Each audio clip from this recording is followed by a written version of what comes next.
ይህ ሰው የክብር ዘበኛ ባልደረባ ሳለ አንዲት ተውኔት ይጽፋል። ስያሜውንም ሴት አረዳችሁ አለው።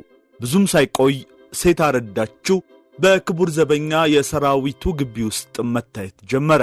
ታዳሚዎቹ ደግሞ በአብዛኛው የሰራዊቱ አባላት ነበሩ። የሚታየውን በነፃ ነበር። የተውኔቱ ደራሲ ብዙ የተደከመበትን ይህ ተውኔት ከሰራዊቱ ውጪ ሌሎችም የህብረተሰብ ክፍሎች እንዲያዩት ፍላጎቱ ነበረውና አለቆቹን ሳያሳውቅ ከክፍሉ ተዋናዮች ጋር ተውኔቱን በቀድሞ መዘጋጃ ቤት ግቢ ውስጥ አሳየ። ኋላ ላይ ግን ይህቺ ተውኔት ያልተጠበቀ መዘዝ ይዛ መጣች። የሰራዊቱ አካል ሆነው ያለ ሰራዊቱ ፈቃድ እንዴት ለሕዝብ ቲያትሩን ያሳያሉ በሚል ተዋናዮቹ በሙሉ ታሰሩ። የተውኔቱ ደራሲም ለጥቂት አመለጠ። ለወራት ያህልም ራሱን ደበቀ። ከዚህ በኋላ ግን ዳግም ወደ ሰራዊቱ አልተመለሰም። ሰላም ጤና ይስጥልን። እንዴት ናችሁ የተከበራችሁ ተከታታዮቻችን? ይህ ነበር ሚዲያ ነው። በነበር ሚዲያ ለዛሬያችን ፋይዳ ያላቸው ታሪኮችን እንጨዋወታለን። ለዛሬም በጥበብ ነበር መሰናዷችን ስመጥሩን የመድረክ ሰው መላኩ አሻግሬን እናነሳለን። ከሰራዊቱ ውጪ ቲያትር ለሕዝቡ አሳየህ ተብሎ ሊታሰር የነበረው መግቢያችን ላይ ያደመጥነው ጥበበኛ ይኸው መላኩ አሻግሬ ነው። አርቲስት መላኩ አሻግሬ ለሀገራችን ጥበብ ያበረከተው ብዙ ነው። በርካታ ተውኔቶችንም ጽፏል።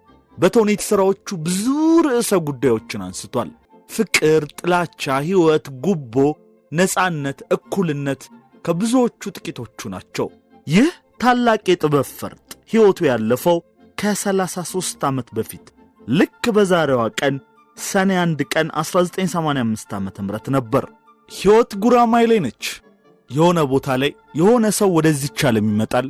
ሌላው ቦታ ላይ ደግሞ ሌላው ሰው እቺን ዓለም ተሰናብቶ ይሄዳል። አንድ ቀን አንዱ የተወለደባት አንዱ የሞተባት ትሆናለች። በድርሰት በጥበብ በተውኔት ሀገራችን ከምትኮራባቸው ጥበበኞች መካከል ሁለቱ የልደትና የሞት ቀናቸው አንድ ነው። ሰኔ 1 ለደማሙ ብዕረኛ መንግሥቱ ለማ የተወለዱባት የልደት ቀናቸው ነች። ስለ መንግሥቱ ለማ በነበር ሚዲያ ከዚህ ቀደም ሰፋ ያለ ዝግጅት አሰናድተንላቸው ነበር። ሰኔ 1 ለሌላኛው የጥበብ ሰው መላኩ አሻግሬ ደግሞ ዕለተ ሞቱ ናት። እኛም ዕለተ ሞቱን በማስመልከት ዛሬ በጥበብ ነበር መሰናዷችን እናነሳዋለን፣ እንዘክረዋለን። የመላኩ አሻግሬን ነፍስ እንዲምርልን እየለመንን መሰናዷችንን እስክንጨርስ ድረስ አብራችሁን እንድትቆዩ ነው የምንጋብዘው። ለቻናላችን አዲስ የሆናችሁ ቤተሰብ እንድትሆኑና ቻናላችንን ላይክ፣ ሼር፣ ሰብስክራይብ እንድታደርጉ በአክብሮት እንጠይቃለን። መልካም ጊዜ። የኢትዮጵያ ቲያትር ቀማሪ አርቲስት መላኩ አሻግሬ ከአባቱ ከአቶ አሻግሬ ወርቅነህና ከእናቱ ከወይዘሮ ወርቅነሽ ይዘኸዋል በ1925 ዓ.ም አዲስ አበባ ጉለሌ አካባቢ ተወለደ። የወላጆቹ የትውልድ ስፍራ ወደ ሆነው ጅሩ አውራጃ ተወስዶ ዋቢ ስላሴ ከተባለ ቦታ ከ1 እስከ 7 ዓመት ዕድሜው አደገ። የአባቱ በሕይወት መለየትን ተከትሎ እናቱ አዲስ አበባ በድጋሚ ስለመጡ ቀጨኔ መድኃኔዓለም የቄስ ትምህርት ቤት ገባ። ትምህርቱን እስከ ዜማ ዘልቆ በዚያው በቀጨኔ መድኃኔዓለም በአራዳ ጊዮርጊስ በዮሐንስና በማርቆስ ቤተ ክርስቲያናት ድምፁ እጅግ የተዋጣና ያማረለት ዲያቆን ሆኖ አገልግሏል።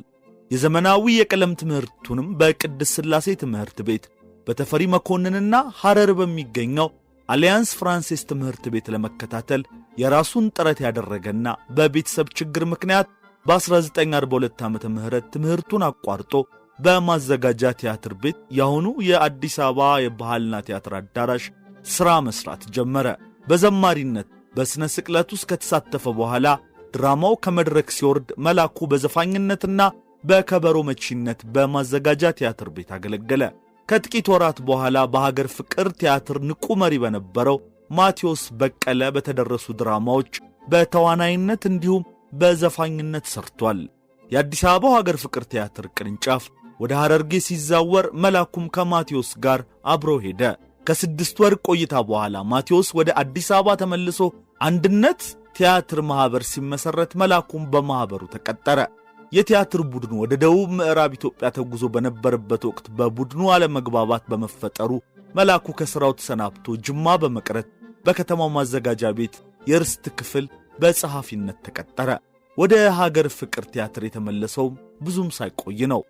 በወቅቱ የቅጥር ሁኔታው በተዋናይነት ሳይሆን በሀገር ፍቅር ማህበር ይታተም ለነበረው የኢትዮጵያ ድምጽ በጋዜጠኝነትና በአስተዳደር ነክ ሥራዎች ነበር። ከሚያዝያ 1946 እስከ የካቲት 1949 ዓ.ም ሰራና በስንብት መስሪያ ቤቱን ለቆ በክብር ዘበኛ የሙዚቃ ቡድን በሲቪልነት ተቀጠረ። የሙዚቃ ቡድኑ ወታደርና ጊዜው የተባለ ጋዜጣ የማውጣት ቲያትርና ሙዚቃ የማቅረብ ኃላፊነት ስላለው ከሀገር ፍቅር ያካበተውን ልምድ በመጠቀም መልካም እንቅስቃሴን አሳይቶ ሴት አረዳችኝንና ሰይጣን ለወዳጅ ቅርብ ነው የተሰኙ ተውኔቶችን ደርሶ ለሰራዊቱ አባላት አሳየና ምንም ክፍያ ስለሌለው ያለ ጦሩ ፍቃድ በቀድሞ የማዘጋጃ አዳራሽ ውስጥ ለሕዝብ በማቅረቡ ተዋናያኑ ታሰሩ። መላኩም ተሰውሮ በዚያው ከክቡር ዘበኛ የሙዚቃ ቡድን ተለየ። በመቀጠል የራሱን ተዋናያን አሰልጥኖ የአቅርቦት ወጪ በመበደር ድራማውን ወደ ጅማ ወሰደው። ጅማ ላይ ከመግቢያ ዋጋ የተሰበሰበውን ገንዘብ ያዡ ይዞ በመሰወሩ መላኩና ተዋናያኑ የመመለሻ ገንዘብ አጥተው ትሬንታ ኳትሮ ለምነው አዲስ አበባ ደረሱ። እንደተመለሱ ነፍሰ ጡር ባለቤቱ ወይዘሮ ትፍስህት አያሌው በመላኩ ላይ በደረሰው ኪሳራ ምክንያት ለችግር በመዳረጓ ትዳራቸው ሳንካ ገጠመው። በኋላ ሽማግሌ ከመሃል ገብቶ መላኩ ዳግመኛ በቲያትር ሥራ ዕዳ እንዳያመጣ ቃል ገብቶ ታረቁ። መላኩ ለመድረክ ጥበብ የተፈጠረ በመሆኑ የቲያትር ጥበብ በሀገራችን እጅግም ባልተስፋፋበትና በህብረተሰቡ ክፍል ባልታወቀበት ዘመን የተገኘ ከያኒ ነው። የቲያትሩን ታላቅነትና ጥበቡን ለመላው የሀገራችን ሕዝብ ለማስተዋወቅ ከፍተኛ ድርሻ እንደነበረው የቅርብ ጊዜ ትውስታው ይናገራል። በሕይወት ዘመኑ የጥበብ ዝንባሌ ያላቸውን ወገኖች በማሰባሰብ በሙያው አሰልጥኖና አስተምሮ በቴዎድሮስ የቲያትር ጥበብ ድርጅት ሥራ አደራጅቶ በርካታ ተውኔቶችን ጽፎ ራሱ አዘጋጅቶና እየተወነና እያስተወነ ከመሃል እስከ ዳር ሀገር በመኪና በባቡርና በአውሮፕላን በጋማ ከብትና በእግር ጭምር ደከመኝና ሰለቸኝ ሳይል ለጥበብ ባለው ከበሬታ ደክሟል። እስከ ሕይወቱ ፍጻሜ መቃረቢያ ድረስ በተለያዩ ቦታዎች ትምህርት ሰጪና አንቂ ቲያትሮችን ለከተማና ለገጠር ወገኖች በማቅረብ የጥበቡን ብርሃን በስፋት አብርቶ ቲያትር ዛሬ ለደረሰበት እድገት ችግኙን ተክሎ ያለፈ ፋና ወጊ እንደነበር ቀሪ ሥራዎቹ ይመሰክራሉ። መላኩ ከ1950 ዓ.ም እስከ 1963 ዓ.ም በትምህርትና ስነ ጥበብ ሚኒስቴር ዋና ጽሕፈት ቤትና በተለያዩ ትምህርት ቤቶች በመምህርነት ያገለግል በነበረበት ወቅት ከባለቤቱ እየተደበቀ ተውኔት አላቋርጥ አለ። በ1954 ዓ.ም ተስፋዬ ገሰሰ የጻፈውን ክህደት የኑሮ መቅሰፍት የተሰኘውን ተውኔቱን ዓለም ጊዜና ገንዘብ በሚል ርዕስ በቀዳማዊ ኃይለ ሥላሴ ቲያትር አቀረቡ። ድራማውም አንዴ ታይቶ ስለታገደ መላኩ ዳግመኛ ከዕዳ ላይ ወደቀ። ወይዘሮ ትፍስህት የገባላትን ቃል ስላፈረሰ የመጀመሪያ ልጃቸውን ይዛ ከመላኩ ተለየች። ይህ ትዳር በመፍረሱ መላኩ ለመድረክ ያልበቃውን አርብ ጥላኝ ሄደች የሚል ተውኔት ጻፈ። አቶ ከበደ ሚካኤልም የደረሰበትን ሁኔታ ለንጉሠ ነገሥቱ በማስረዳት ንጉሡ ለመላኩ 2220 ብር ለግሰው ከዕዳ ሊላቀቅ ችሏል። መላኩ የዲሲፕሊን ኮሚቴ ጸሐፊ ሆኖ በትምህርትና ስነ ጥበብ ሚኒስቴር እየሰራ በቲያትር አቀናባሪው በሪቻርድ ጠያቂነት በ1952 ዓ.ም ወደ ቀዳማዊ ኃይለ ሥላሴ ቲያትር ተዛወረ። ብዙም ሳይቆይ እንደገና ወደ ትምህርትና ስነ ጥበብ ሚኒስቴር ተመልሶ በስነ ጥበብ ዋና ዳይሬክሲዮን የድራማ ክፍል ኃላፊ ሆኖ ተመደበ። በ1956 ዓ.ም ደግሞ ወደ ቀለም ወርቅ ትምህርት ቤት በቲያትርና በመዝሙር አስተማሪነት ተዛወረ። ብዙም ሳይቆይ ወደ ገፈርሳ ትምህርት ቤት ተቀየረ። ከቦታ ቦታ እንዲዛወር የተደረገው እንደ ዲሲፕሊን እርምጃ ተቆጥሮ ነው። መላኩ ከማስተማር ይልቅ ድራማ በመጻፍና በመድረኩ ላይ እያተኮረ ተዋናያን ተማሪዎችን ናዝሬት፣ አሰላና የመሳሰሉት ከተማዎች ይዞ በመሄዱ ከትምህርት ሚኒስቴር በተለይም ከረዳት ሚኒስትሩ በየጊዜው ጥብቅ ማስጠንቀቂያዎች ደርሰውታል። መላኩ አሻግሬ ወጣቶችን በማሰባሰብ ያተዋወን ዘዴን ካስተማራቸው በኋላ ተውኔቱ ወደ ተለያዩ የሀገሪቷ ክፍሎች እየተዘዋወረ እንዲታይ ማድረጉ ጥንካሬውን አጉልቶ ያሳየ ተግባሩ ነው። ሌሎችንም በማስከተል ኤሌክትሪክ በሌለበት ፋኖስና ሻማን በመጠቀም አዳራሽ የሌለበት ቦታ እንኳ በድንኳን የሜዳ ትርኢቱን ያቀርብ ነበር።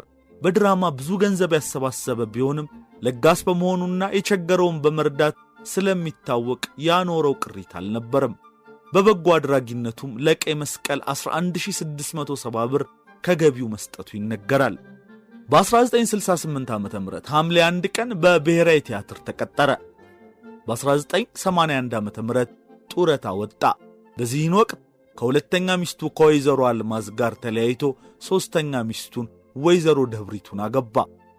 አንድ ጡትን ጽፎ በብሔራዊ ቲያትር መድረክ ለሕዝብ አቅርቦና የገንዘብ አጠቃቀሙንና አያያዙን አሻሽሎ መኪና ሊገዛና ቤት ሊሰራ ችሏል የሚሉ የመኖራቸውን ያህል መላኩ ልጆቹንና ቲያትሮቹን ቅርሶቹ አድርጎ ያለፈና ለአስርተ ዓመታት የተዘነጋ ከያኒ ነው የሚሉም አሉ።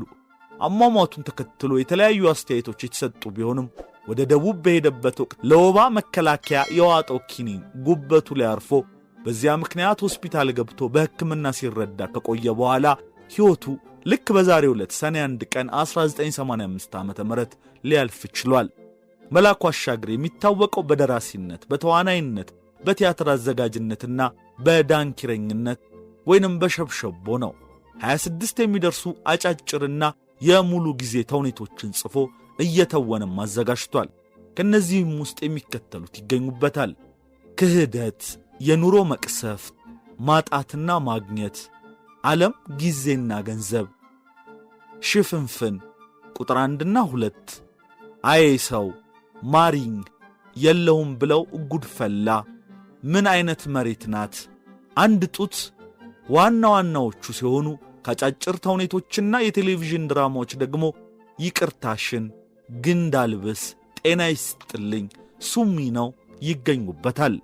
መላኩ አሻግሬ ትልቅና አንቱ ካሰኙት ቲያትሮች ውስጥ ዓለም ጊዜና ገንዘብ ተጠቃሽ ሲሆኑ ፍልስፍናና ሳቅጫሪ እንዲሁም ወቅታዊ በሆነ መልኩ የተጻፈ ቲያትር ቢሆንም በተከታታይ ለመድረክ ቀርቦ ለሕዝብ ሊታይለት አልቻለም። ይሁንና ዕድሜው ለሥራ ከደረሰበት ወቅት አንስቶ እስከ ለተሞቱ በቲያትር ዓለም ውስጥ ኖሯል። በተወነባቸው ቲያትሮች በአመዛኙ የማሳቅ ችሎታና ብቃቱ እጅግ የተዋጣና ያማረ ነበረ። በሞት እስከተለየበት ሰኔ 1 ቀን 1985 ዓ.ም እንደነ ማቴዎስ በቀለና ሌሎችም የሚደነቁ አንጋፋ የቲያትር መምህሩን አርያነት የተከተለና በርካታ ተዋናያንን ያፈራ በሞት እስከተለየበት ሰኔ 1 ቀን 1985 ዓ.ም ድረስ እንደነ ማቴዎስ በቀለና ሌሎችንም የሚደንቁ አንጋፋ የቲያትር ባለሙያዎችን የመምህራቸውን አርያነት የተከተሉ ተዋናያንን ያፈራ ከመሆኑም ሌላ ለኢትዮጵያ የቲያትር እድገት ፋና ወጊ ተደርጎ ሊጠቀስ ይችላል። ተዋናይ፣ ደራሲ፣ አዘጋጅ ለሚሆኑ ወጣቶች የተውኔት ሀሁ አስቆጥሮ ለመድረክ ያበቃ፣ ቲያትርና ሙዚቃን በክፍለ ሀገራት በመዘዋወር ቄጤማ ጎዝጉዞ መድረክ ገንብቶ ጥበብን ለሕዝብ ያዳረሰ ድንቅ የሥነ ጥበብ ፈርጥ ነው መላኩ አሻግሬ። የተከበራችሁ የነበር ሚዲያ ተከታታዮች ለዛሬ በጥበብ ነበር መሰናዶ ዕለተ ሞቱን በማስመልከት የኢትዮጵያ ቲያትር ቀማሪ የሚባለውን አርቲስት መላኩ አሻግሬን አንስተን ዘክረነዋል። መሰናዷችንን እንደወደዳችሁት እምነታችን ነው። በሌላ የጥበብ ነበር መሰናዶ እስክንገናኝ ለዛሬ በዚሁ እንሰናበታችኋለን። ለቻናላችን አዲስ የሆናችሁ ቤተሰብ እንድትሆኑና ቻናላችንን ላይክ፣ ሼር፣ ሰብስክራይብ እንድታደርጉ በድጋሚ ለማስታወስ እንወዳለን። መልካም ጊዜ።